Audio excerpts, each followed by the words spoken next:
I grew up in Linville in Mpumalanga, in Malahleni.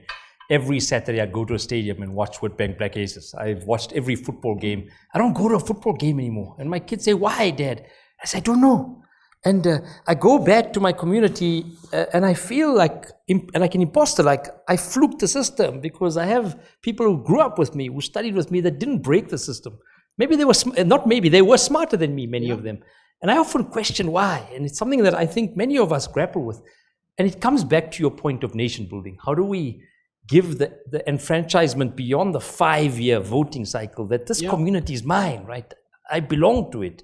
I have a contribution to make to it. And I think that's an important and very powerful play. You spoke about the fact that trust matters. You spoke about the fact that we need to galvanize people around us.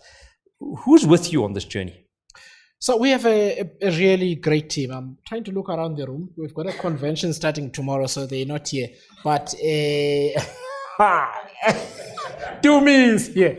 Dumi is here, is in our leadership team. So is Prof. Nick Binadel. Then Voiswa Ramokhopa is our chair. She is fantastic. You should have her here. She's better than me. And you should have all of us through the year. But there's Voiswa, there's Tebuho, Makashule Ghana, he was in the DA, the only politician. But we also went for some veterans as well. So it's not just Prof. Nick, it's Dr. Isham Kabela, he's a former president of Azapo. 100%. So we've got a nice mix. Lawrence Manaka was a vice president of equal education. We've really got some fantastic people of really different ages and backgrounds in society. We even have pastors and so on. Not the food. So why weren't you in that Kumbaya moment where they all came together, coalition of the willing, the opposition, they've signed forces, they've held hands, and then the next day they fought with each other? Why were you not there? You gave your reasons publicly, but tell me one-on-one, why? Where was I? At the coalition thing? Yeah. No. So they signed, man. No, listen. One of the things, by the way, I mean, there are two things very quickly. One of the things that really turns voters off is the deal making for positions of power between politicians. It really would be a massive strategic mistake for us to go there and say we're going to take care of ourselves in a future coalition government.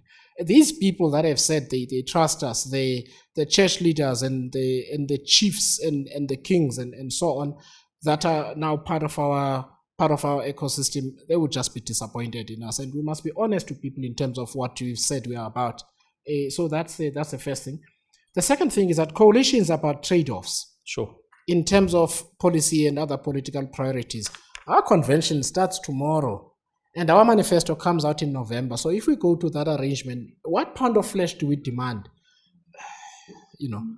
Of course, there's also the fact that this arrangement is about neutralizing the ANC and the EFF. I mean, I don't agree with both of them. Otherwise, I would be in one of them. However, a very funny thing happens in all our political meetings, and we've now had hundreds. Do you know most meetings people don't even say ANC? They've moved on. Yeah. They've really moved on. Especially what they're really the disenfranchised. interested in is, what do we do about the problem? Yes.